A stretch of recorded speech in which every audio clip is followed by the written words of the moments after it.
Good morning. আবারও একটা নতুন সকালে নতুন দিনের ব্লগ নিয়ে তোমাদের কাছে চলে এসেছি। আজ সোমবার। আজ যেন মাম্মামদের স্কুল ছুটি। প্রথমেই নোটিশটা দেয়নি, কিন্তু রোববার দিন রাত্রেবেলা নোটিশ দিয়েছে যে কি একটা হুল উৎসব আছে, যার কারণে ছুটি। আর সেই জন্য আজকে উঠেছিও দেরি করে, আর এক কাপ চা হাতে নিয়ে সোজা চলে এসেছি ছাদে একটু আরাম করে চা খাবো বলে। আসলে অন্যদিন তো কাজের চাপে এত আয়েশ করে চা খাওয়ার সময় হয় না। আর দেখো আজকে ছাদের আকাশটা বেশ পরিষ্কার, ভালো রোদের ঝলকও দিয়েছে। আমি যখন উঠেছি তখন সবাই ঘুমোচ্ছিল। তারপর নিচে গিয়ে দেখি 9টা বেজে গেছে, আর দুই রানী উঠে খাটের উপরে বসে আছে।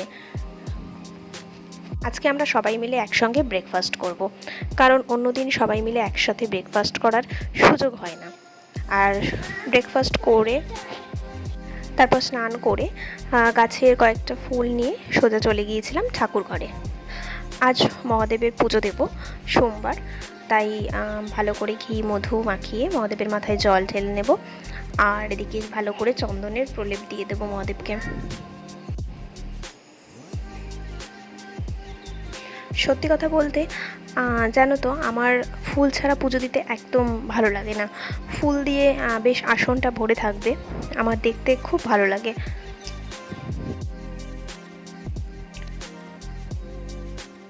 আর আজ বেশি ভিডিও করতে পারিনি, কারণ বড় রানী বাড়িতে থাকলে প্রচণ্ড দুষ্টামি করে ছোটো রানীর সাথে। আর ওদের দুষ্টামি সামলাতে সামলাতে আমার এদিকের আর ভিডিওর কোনো কাজ করা হয় না। তো ঠাকুর দিয়ে তারপরে তাড়াহুড়ো করে রান্নাটা কমপ্লিট করে নিয়েছিলাম। আজকে বেশি কিছু করিনি, মাছের ঝোল করেছিলাম, আর হচ্ছে সজনে ডাঁটা দিয়ে আলু দিয়ে একটু সর্ষে দিয়ে বানিয়েছিলাম।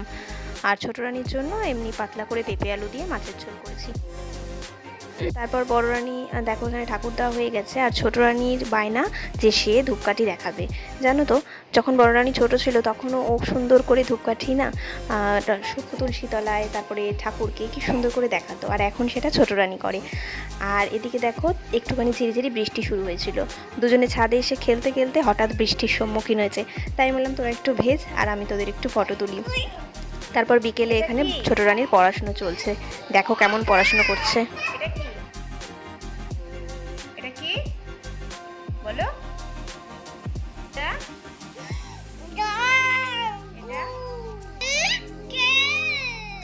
এটা কি? এটা এটা কি? এটা কি? এটা এটা এটা